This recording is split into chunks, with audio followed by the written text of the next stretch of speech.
So I was in the shower, I was cleaning my ass and making all sure all sparkly, spanky clean. I'm not the funny one, I'm the pretty one.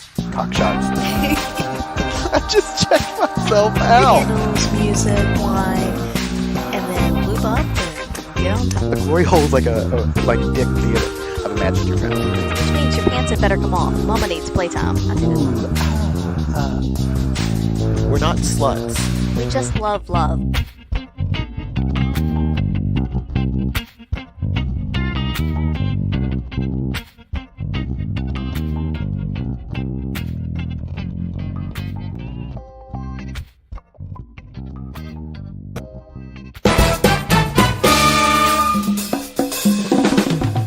Join us on The Wet Coast, a podcast about sexuality and ethical non-monogamy of every variety. We talk polyamory and swinging, monogamish and open relationships, from dirty, dirty sex to heartbreak and everything in between. We share our personal experiences and philosophy, observations and theories, what works for us, and where we fucked it right up. This isn't your average couple's explanabrag podcast, though we definitely do a little of that. We share our adventures in open with a unique, funny, feminist, and Canadian approach. Come get wet with us on the Wet Coast. Hello, everyone. We have a very special guest today. Friend, sometimes lover. I like you when I say that. That's kind of funny. The tone in the voice. I know, right? It's my sexy voice. Thank you for calling By the By After Dark. Today on By the By After Dark, we have the one and only Cooper S Beckett, live from somewhere in the middle of the U.S. Chicago. We do. We need to add. We'll add that in post, like an audience, like a studio audience. Hi, Cooper. Hello, Cooper. Hi. It's so nice to see you both, and I wish that you could see me, but technology is stupid. Look, Australia just got the internet, so I'm surprised that we can hear you as clearly as we can. Yeah, well, actually quite good. Yeah. And so, with what's our time difference? Like 13 hours, 12 hours, 8 hours? I don't know. I don't actually do time. I don't know. It's 3:16 here in the afternoon. Yeah, it's 8:16 a.m. the next day. Wow. So, hello from the future. We're sort of going in the opposite direction because the last time I was here, it was like, a nice relaxing early evening for you. And it was like 2 a.m. for me. And I was fairly philosophical, I think. Yeah, because you're never philosophical. Well, I mean, it dulled my stop this shit, Cooper levels. That's great. Don't pee on me and tell me it's raining. But we like philosophical Cooper as well. We do. Yeah. Oh, good. Okay, good. Yes. He pontificates. Mm-hmm. Yes, and strokes my beard. Oh, I think, man, you got to speed that up. You had to pause at just the right part. And he strokes my beard. Yes. Patient. So why do we have Cooper here today? Other than that, we like talking to him, and it's fun just kind of goof around. We hadn't talked to him in a while. I know. So we're actually talking about STIs tonight, and just the prevalence of STIs, increasing numbers of infections or diagnosis, I suppose. But we wanted to talk to #FunCast.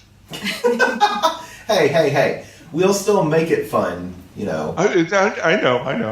As a podcaster who has many times tried to do that difficult needle to thread of somehow making the STI discussion a podcast that you can enjoy listening to, I'm right there with you. Yeah.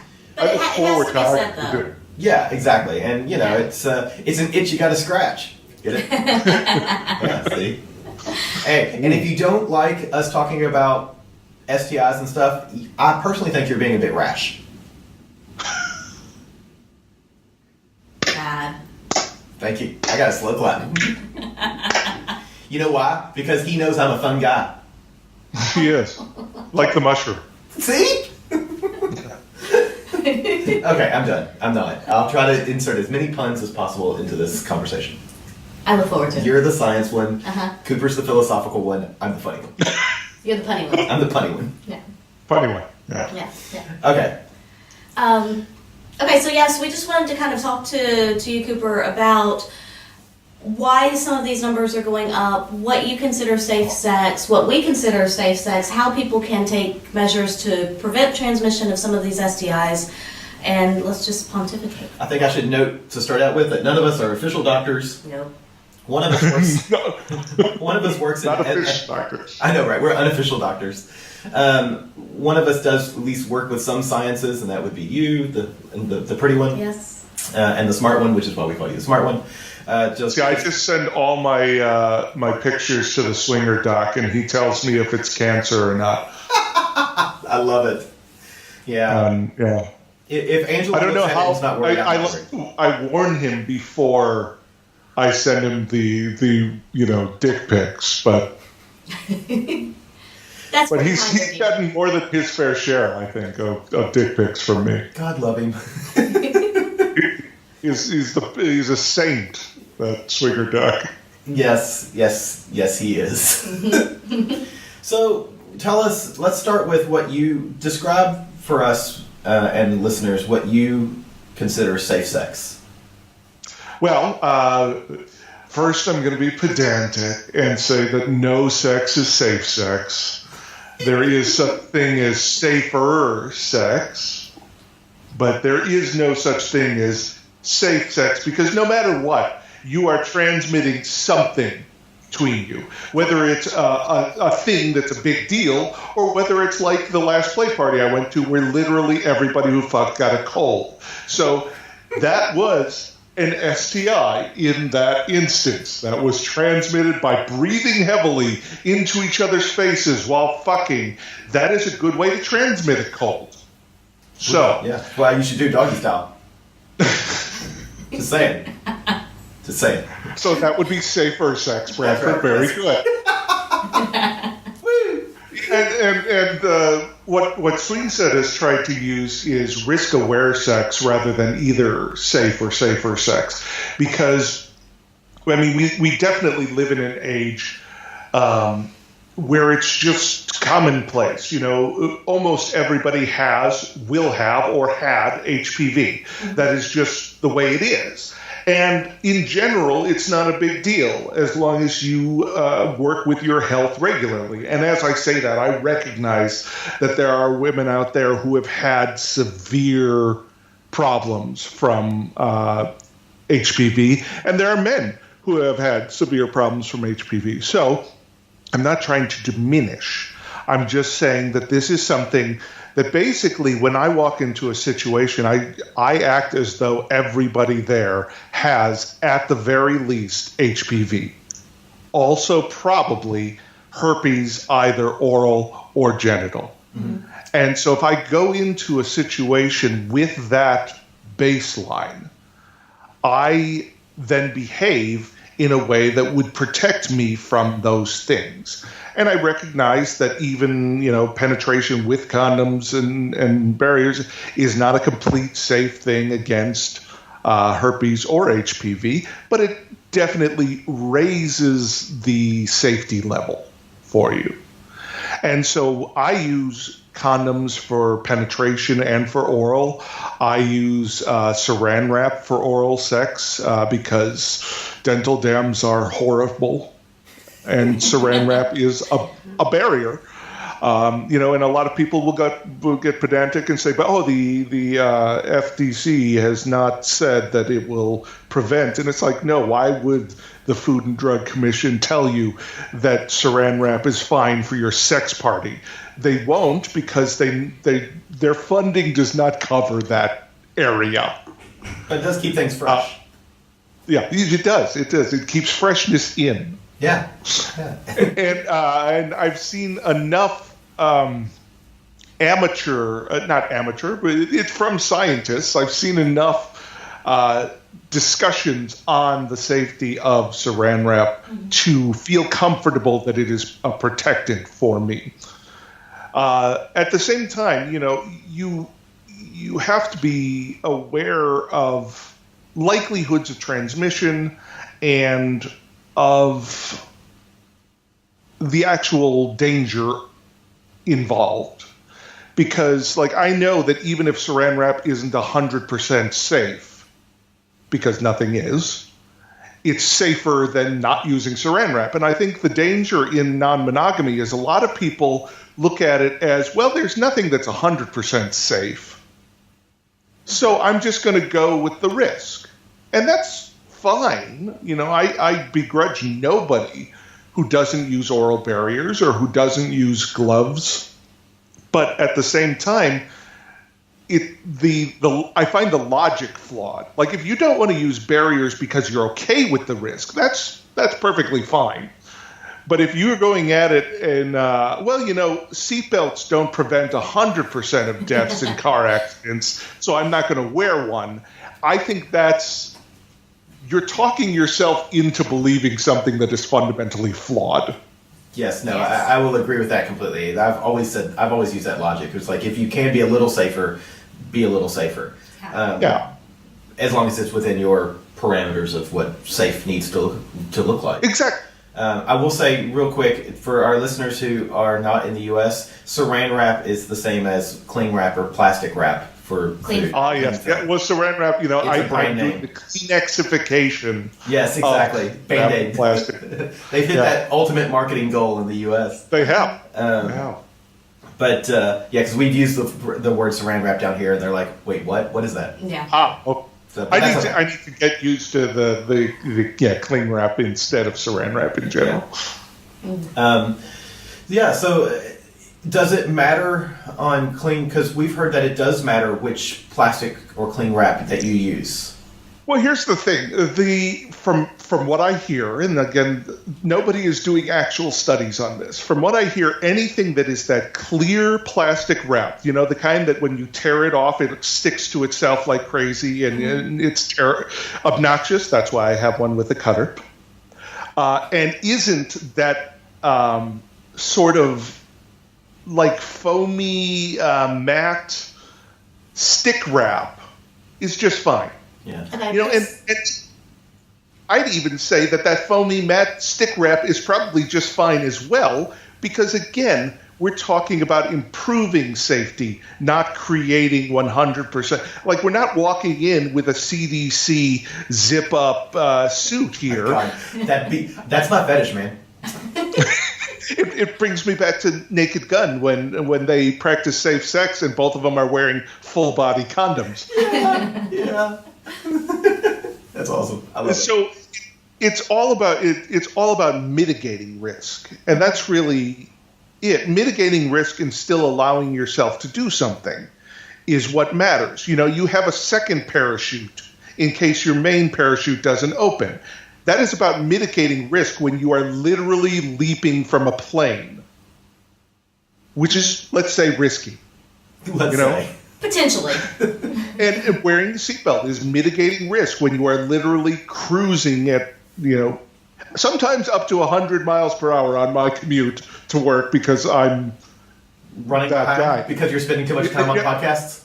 Yeah, exactly.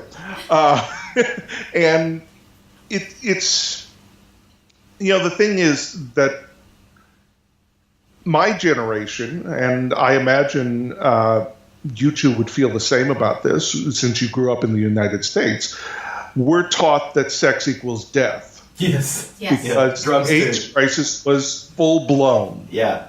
In the 80s when I started learning about sex. And it's really hard to walk back from that. And I noticed, when you watch the documentaries about the AIDS crisis, a lot of people were of that same mindset, like, fuck it, I'm going to get it anyway, so why bother? And it's that defeatist attitude that makes you make stupid choices, because odds are you are going to get an STI in non-monogamy. In fact, the odds are you're going to get an STI in regular sexual interaction. Something like the numbers were shocking, and I still don't know if they're true, but there was something like 80% of people will have an STI at some point in their life. Period. Yeah. The numbers currently for just HSV1, for herpes simplex virus 1, it says that 75 to 80% of the population has it. And that's the oral herpes. Yeah, that's the oral herpes. And Well, that's why. I'm sorry. No, go ahead. That's why I jumped on oral barriers specifically because, I mean, I know that almost everybody has cold sores. Mm-hmm. It's just the thing. And, you know, so many people call it cold sores so they don't have to call it herpes, which I totally understand. But it is herpes. Mm-hmm. And we have to recognize that it is herpes. And so, therefore, if there's a possibility of transmitting a cold sore from your mouth to your genitals and then having to call it herpes because you don't call it a cold sore on your genitals, maybe you want to use a barrier. I don't know. Maybe. So the next question then would be, playing devil's advocate, what about kissing? Because HSV-1 can be passed via kissing. Absolutely. And I remember the story of the kissing through cling film. But do you want to tell that story? Well, I didn't do it. It was my lovely partner Ophelia tried very hard to use cling film to protect kissing and nearly died when she sucked it into her throat. So I don't recommend that. Safety third. There's just, you know, this is going to come across completely, you know, hypocritical because it's different. I look at it as first of all, the risk of transmission when there is no cold sore present is incredibly low. Mm-hmm. That's number one. Number two is the fact that if you're kissing someone who doesn't have a cold sore, and that risk is incredibly low, but if you still get it, so then you get cold sores, which sucks, and you don't want it, but sometimes it's totally worth kissing that person. Yeah. You know? And that's where you have to decide for yourself, right. Is that an acceptable risk? And right. We have, you know, friends that get cold sores, and one of them recently during a play session, she was just like, nope, off limits, you know, because she had the start of an outbreak, and so she was just like, nope, No kissing, I'm not going to play, you know, she just was like, I'll watch, but she kind of removed herself from the situation, and that's completely okay. You know, it's just it's about managing that risk for yourself and for others that you're playing with. Yeah. And it's whatever level you are comfortable with. The only thing I vehemently disagree with is bareback swingers. Ugh, me too. Yes. Unless you have a closed circuit, you should not be doing that. That is infecting our entire pool. Because you know, ultimately you have no idea whether or not you have an STI, except for, let's say you tested yesterday, so you know that probably you didn't have one yesterday. But maybe you did because some of them don't show up for 2 months, 3 months. So you know probably you didn't have one 3 months ago. And how many people did you fuck between then and now? It's like, you know, like at Desire. I know I got tested before I went. Mm-hmm. But I fucked a lot of people at Desire. And you have to recognize... Hello, Bradford. You have to recognize that at some point you may have become infected. And that is a terrifying thing for a panicky person like myself. But that is something that you have to look at the risk to benefit. Yeah. You know, like the risk to benefit of I might get herpes, oral herpes from someone making out with them. I can look at that risk benefit and say, well, it's extremely low. I don't see anything on her lips. I would really like to make out with her or him. So I'm going to do it. You know, and I suppose the same thing should be true about oral genital interaction. The reason I trend in the other direction there is really the stigma, because like when you're diagnosed with genital herpes, there's actual, you know, counseling at a lot of places. Yeah. And it's because this little thing, which is really no big deal at all, as everyone who has it will tell you, has become the boogeyman. You know, like if you look at the number of people worried about herpes and the number of people worried about AIDS, they're probably very, very close and a very similar level of concern. Yes. Which is insane. Yes. So I was going to ask that because the levels of at least in Australia, the number of new cases of HIV being diagnosed in certain communities is decreasing. It's also increasing in other communities, but it is decreasing. And because that's the case, and because of drugs like PrEP that can help with prevention, sure. Do you think that because that's changing for HIV, that other ones now, like herpes, that's kind of taking the place, and that's now what people are concerned about? Because, well, we don't really have to be as concerned about HIV, but we need something to be concerned about, so let's make it herpes? Do you think it's that mentality? Honestly, here's where I get into controversy. Honestly, I blame the Christians and the right wing, because they don't want you to have sex. So how do you get people to not have sex? Well, you threaten them with pregnancy or disease. And that's really what they do. And that's really what sex ed classes are. Abstinence is about protecting yourself from disease and pregnancy, which, you know, you could consider pregnancy an STI. I kind of do, but not everybody wants to go that way. So the boogeyman is not necessarily from within these communities. The boogeyman is from without. And without is giving us incredibly mediocre education and then adding big bads. So it's like, here's a lack of education. Here's nothing about protecting yourself beyond condoms will maybe do it, but I don't know. And then also you might get herpes or syphilis, and they don't really deal with HPV at all. And they don't, you know, like the thing that terrifies me is antibiotic-resistant gonorrhea of the throat. And that's purely oral sex related.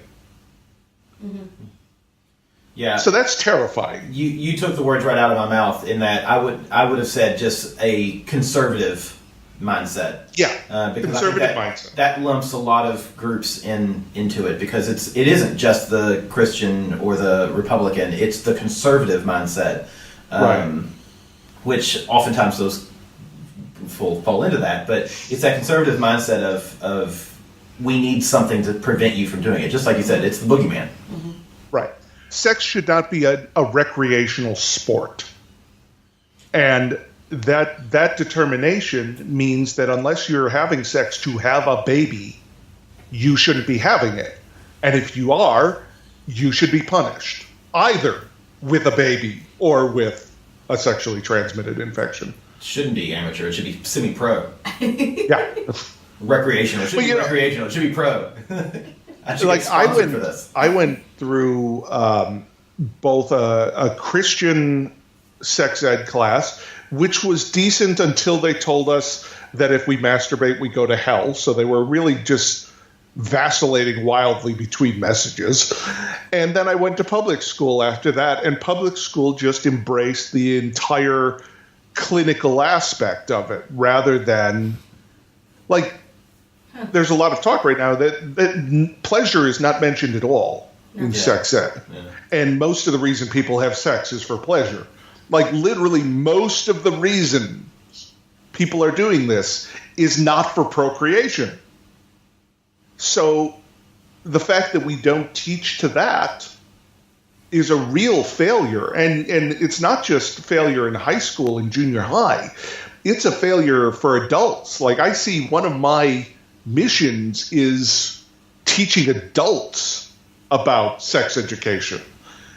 Because, you know, if you grew up only knowing about AIDS, because most people, you know, syphilis was one of those diseases from a long time ago, right? It was the one that drove the Marquis de Sade insane. That's not still around, is it? Yes. And it's amazing, and it's not their fault that they don't know, because they've been we've all sort of been herded into this area of blindness to what sex is about and what the risks are and how we can mitigate them, because we can mitigate them. Mm-hmm. And the real thing is the big bad, which I would still consider HIV the big bad, even though it is very treatable these days. It's one of the easiest to prevent, because it very rarely comes across through oral sex, and if you wear a condom, you're probably preventing that disease. Yeah. And the things that are the little bads are the difficult ones, but people panic about them because they're easier, And I get it. I panic about STIs. I can talk very levelly with you all here today. But the moment I see anything that looks like an unusual lump on my penis, I flip out. The reason I stopped shaving my pubic hair is because I would get these horrible ingrown hairs that looked an awful lot like herpes sores.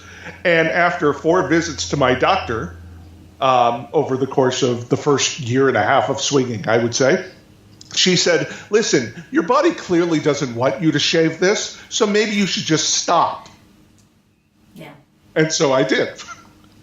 So that's reasonable. But I get the panic, and even though I objectively know it's not a big deal, I completely feel it every time I think there's something. I understand. But at the same time, it's good to be aware of your body and pay attention. And if you do think there's a problem, then for sure check it out and address it.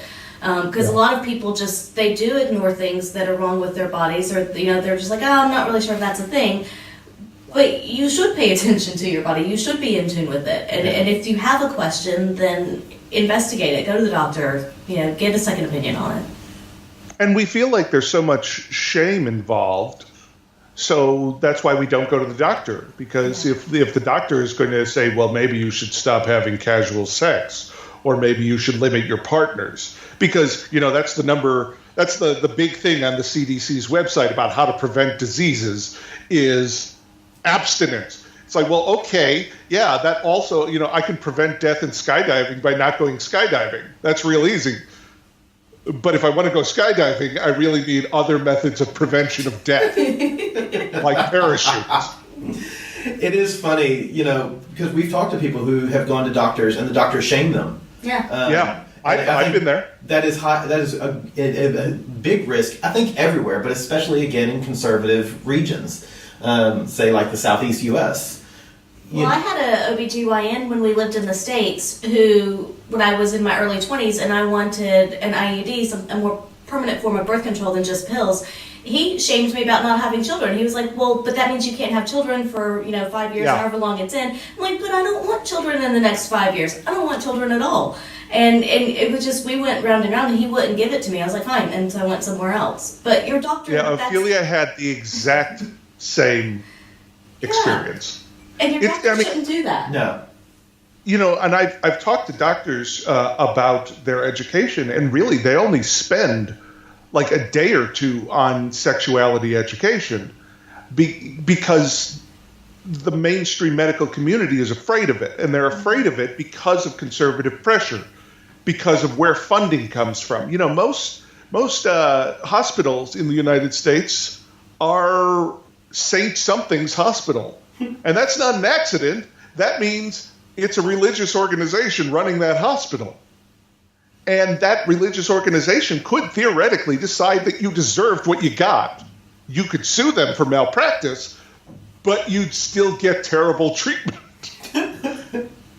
So, it's like the fear of sex is winning. I mean, it's been winning for decades, but the fear of sex is unbelievable. And the best weapon we have against it is educating ourselves and then trying not to panic as we educate ourselves and see what's actually out there. Because, again, odds. We need to... the odds are the most important things to look at. The statistical analysis. Completely. Yes. You know, it's funny because the perfect example of that is people are terrified of sharks. And statistically, you have a better chance of dying by vending machine than you do by shark. You have a better chance of dying rolling out of bed than you do by shark, and you have a better chance of dying on a bicycle. Mosquitoes specifically are the ones that, we still go outside in the summer. It's the most dangerous creature on earth is a mosquito. Yeah. More people die due to mosquitoes than any other creature. I think we want a boogeyman. Sharks are a good boogeyman. Because they got big teeth like this. Yeah. I wish people at home could have seen that. But the bottom, my life improved dramatically when I became non-monogamous. I understand myself and my body and my interests and the way I relate to the world so much better since I started having sex with more people. And, people who don't do that can say, well, why do you need to do that? And I think it's great that they don't need to do that. Sure. But at the same time, I feel like a lot of the ire for our community is a little bit of jealousy that we get to do the thing that so many people want to do but can't. Mm-hmm. And jealousy leads to wanting something bad to happen to those people. So we can say, hey, like Sodom and Gomorrah, look at what you got. You have brought this down upon yourself, you hedonistic swingers.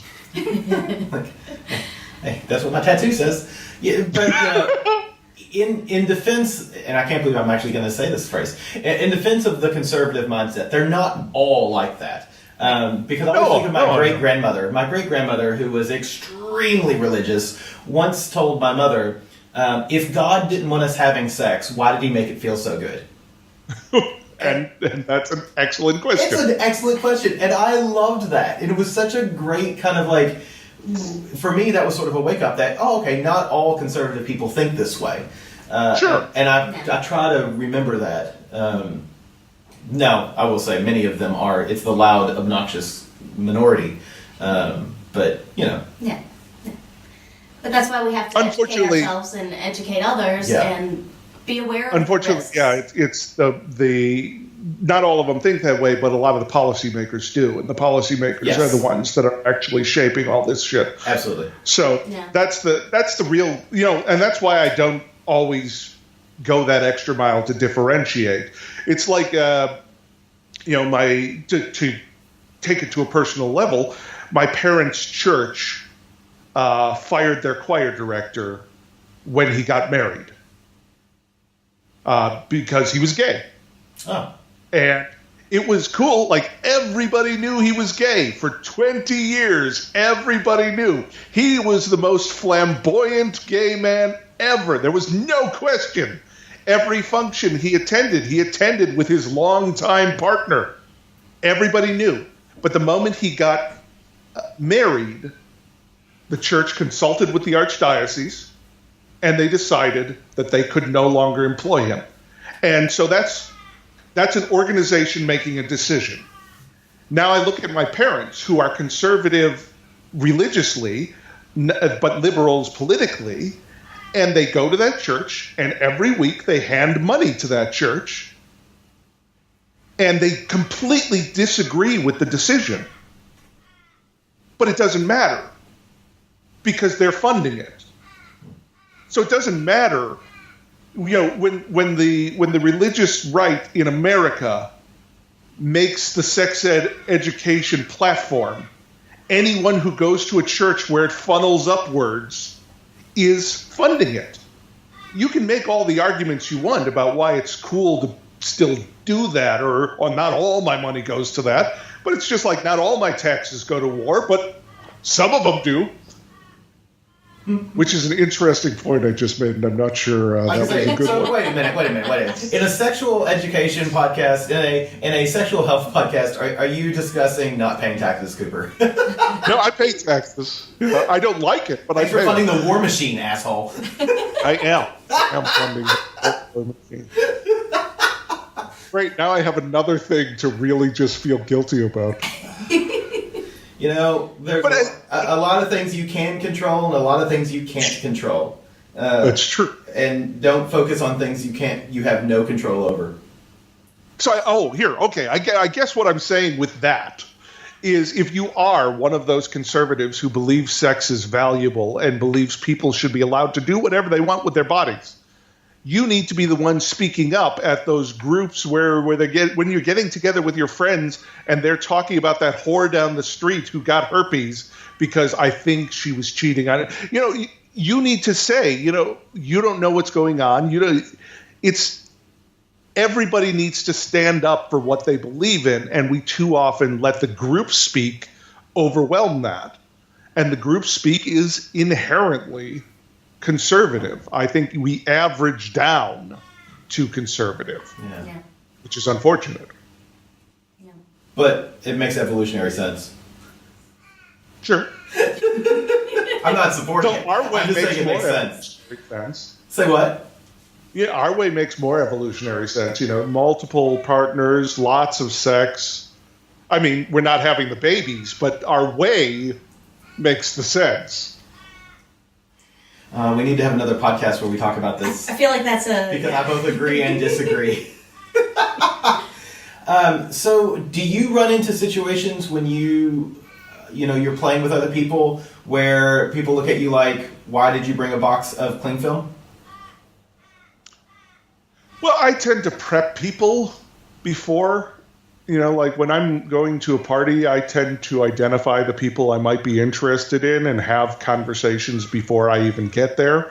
But when I don't, I lead with my elevator speech that details that. So before we get into a play situation, they know how I play with barriers.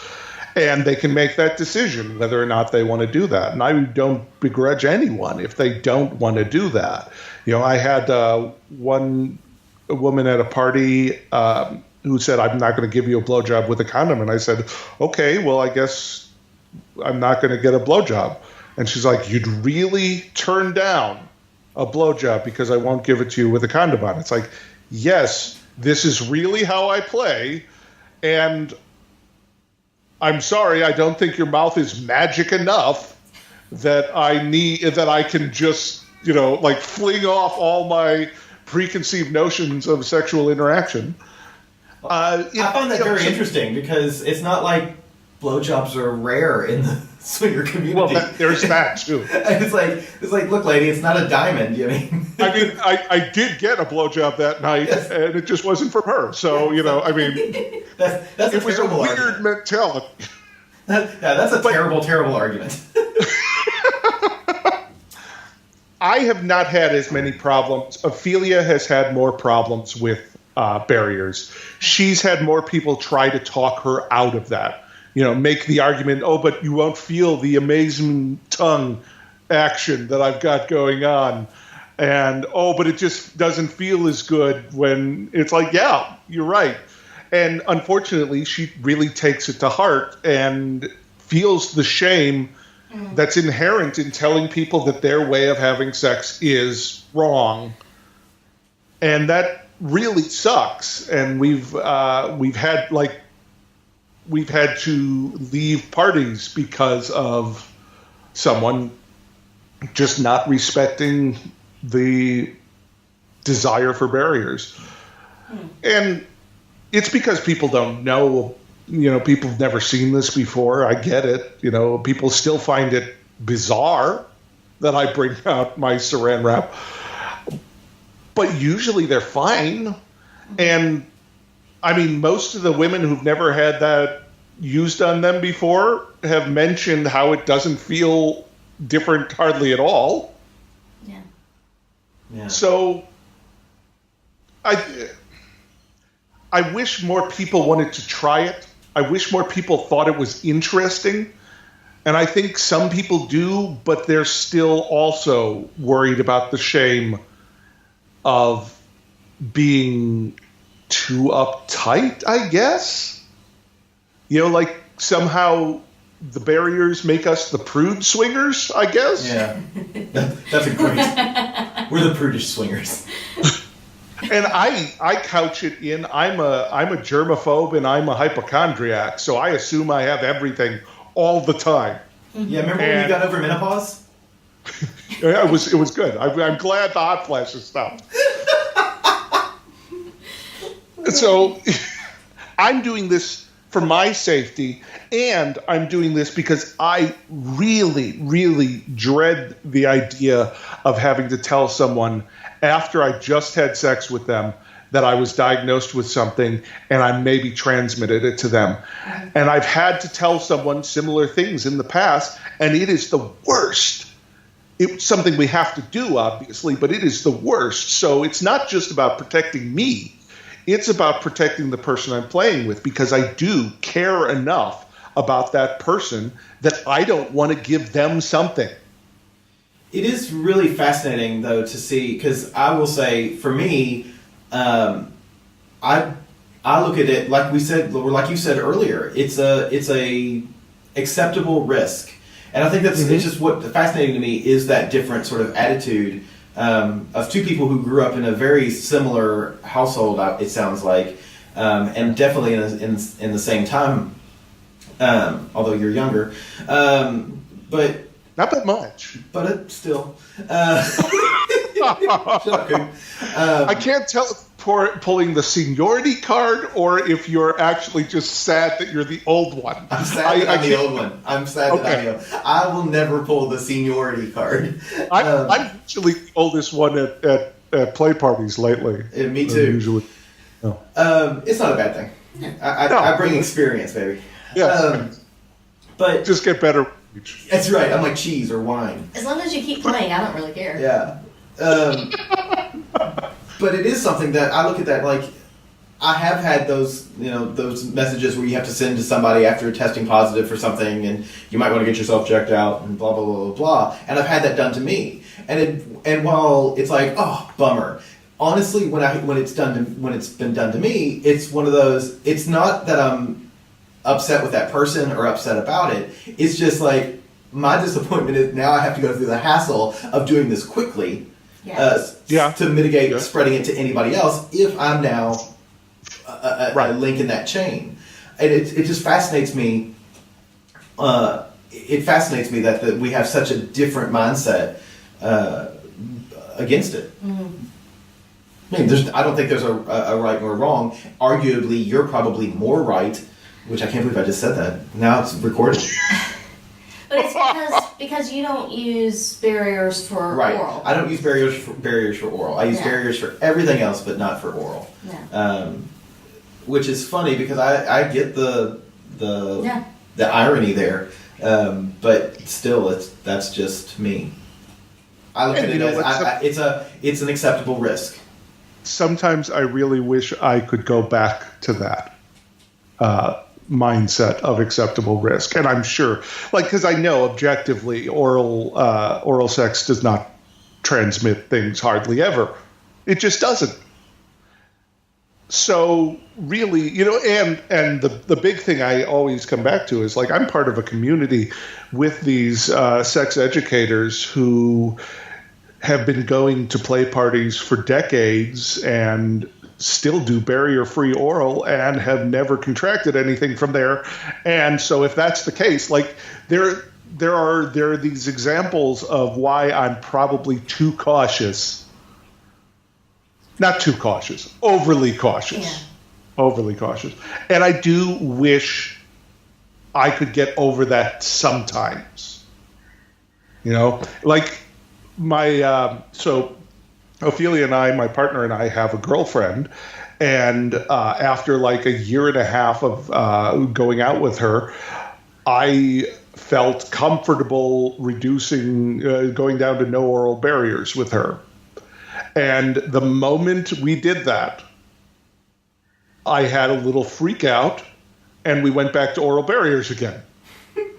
And it took me like several times of going back and forth, and she was very, very patient with me, saying, just tell me when you want that and when you don't. And ultimately, now it's fine. But it was really incredible to me how much it got into my head after having used oral barriers for so long with people. It just was suddenly this, okay, now I feel exposed. Not to her or to it, just in general. It's like, it was, yeah.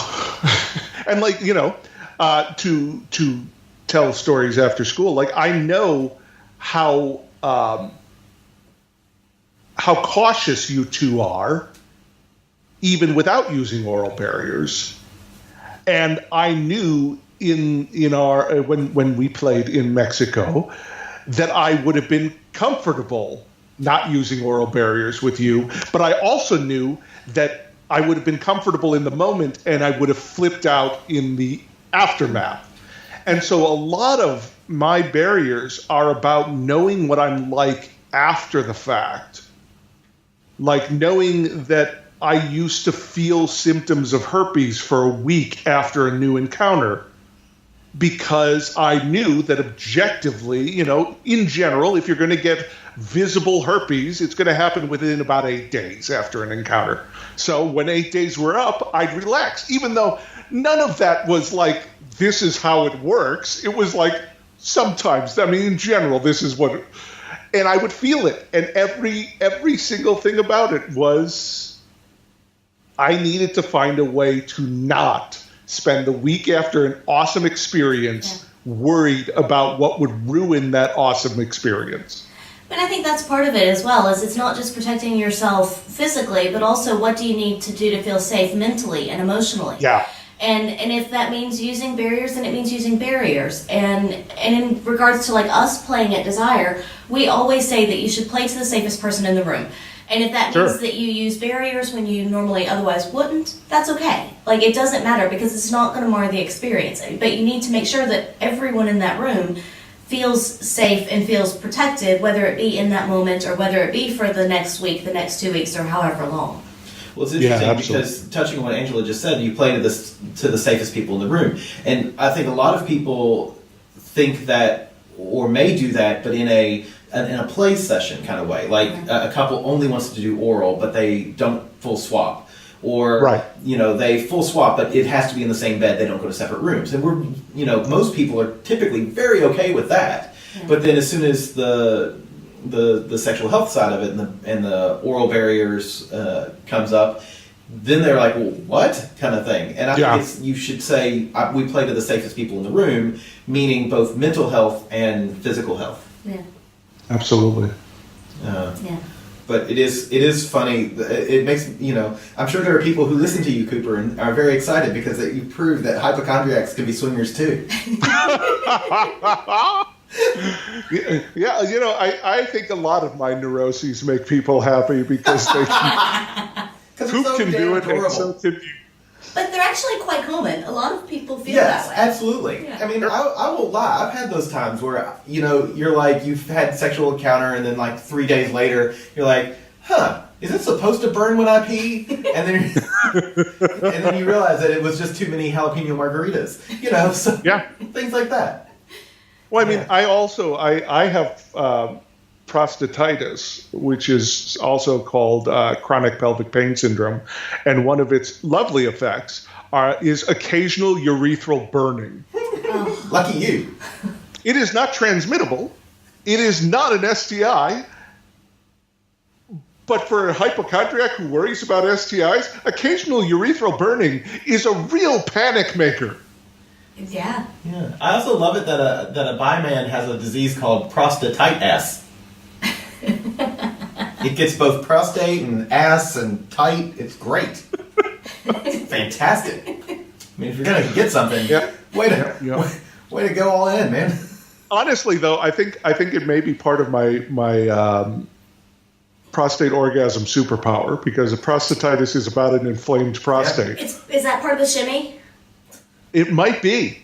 I mean, if I've had this for this long, it might be the reason I can have such great prostate orgasms. Unfortunately, sometimes it feels like someone is squeezing my balls in a vice for several days. But maybe fun. it's worth it. Maybe it's a trade-off. I don't know. But that was my favorite scene in the Jigsaw porn movie. Prostatitis, directed by Eli Roth. Oh, no. I'm sorry. All right. Well, we're going to wrap up. On that note. On that note. If that becomes a movie, I claim it. Thank you so much, Cooper, for coming on and chatting with us again. I don't think we covered half the stuff we wanted to, which just means we're going to have you on again at some point. Well, I mean, I always leave them wanting more. Yeah.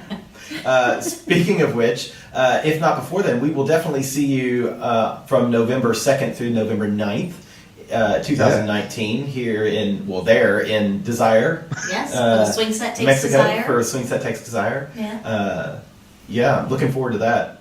We're actually coming down a day early, so I know. So am I. So we're gonna get that night before. bloody oath, mate. Yeah. So cool. Thank you so much for your wisdom and your experience. Oh, my pleasure. I always feel like I'm ranting when I talk about this stuff. No, honey, you are. It's okay. Okay, that's fair. But in a good way. In a good way. Yeah, no, I mean, I'd say that. Well, I always tell people that I carry around a few soapboxes with me. And I see nothing wrong with that. And, if you've got a soapbox that is of value and important to you, it's important to other people. And I think that yours, the sexual health side, it is important to you and it is important to other people. Yeah. Can I say one more thing on it? Sure. This is the most important thing, I think, is to remember, especially in the swing community, that you are in a community of other people. And so your protection is not just about you and the person you're playing with. It's about that person's partner and the people they're playing with. And herd immunity is a thing. So the more and more we protect ourselves, the less and less we have to worry about these things. And in general, I know the swinger community has statistically been shown to be far more conscious about sexually transmitted infections than the regular community. And so in general, there's not, what you would assume is a swinger level of STIs versus a general population level. They're about the same. So we can keep mitigating this. And it's not just about me, it's about my community. Yeah, I think it's a good point to have. And no bareback swinging. I judge thee. I judge thee. I love it. Yeah. And with that, we'll wrap up. Thanks again, Cooper. Where can people find you? CooperSBeckett.com and Life on the Swing Set, the podcast about non-monogamy. And you can find my books at CooperSBeckett.com. And I'm working on a new one. Yay! Yes, read his about books. About a ghost hunter. His books are great. About a ghost hunter? About a ghost hunter. Topic shift. Yeah, that's a topic shift. We'll have to talk. We'll have to talk. I have been a ghost hunter. Yeah, well, then you may enjoy it. It's I wanted to adapt an old story of mine, and the story had a very heteronormative male, like Fletch type lead. And I'm not talking Chevy Chase Fletch. I'm talking about Alpha Fletch. So, the kind of character that in a book series would have a new girl every book, that kind of character. And when I thought about it, I didn't want to write that character. But I thought about Ellen Ripley in Alien and how her character's name was Ripley and she was supposed to be a man. And literally all they did was have a woman read the lines. And it was amazing. And so I'm basically transmitting all these traits from this other character to a pansexual, slightly androgynous, queer woman as my Ghost Hunter lead, and I'm very excited about it. Yeah. So I get to have non-monogamy in a book that's not about non-monogamy. Fantastic. Yay. I love it. Yeah. Yay. I've read your books. I've sent your books to my mom. It's good. Did your mom like them? Yes. My mom, I will say, she wasn't a fan of the jumping around, but she's also not a fan of the, is it George Martin series? Oh. The Game of Thrones? Area. And so I like the where you deal with a character a chapter. My mom doesn't like that. She's much more of the Gotcha. Stephen King. Let's just throw them all in the same pool and dip out a net. That's fair. Yeah. That's fair. But she did say it was interesting. Hey, you know what? Interesting is a good comment to get. Yeah, not bad. Not bad. She didn't hate it, so that's a plus. Cool. Thank you, Cooper. For people listening at home, if you want to find his books, talk to us. We'll point you in the right direction if you didn't actually listen to him. Any last thoughts? No. No? All right. And we'll talk soon. Yeah. Bye, guys. Hi, I'm Mr. Pent, co-host of Life on the Swing Set, and you're listening to a Swing Set Network podcast on swingset.fm.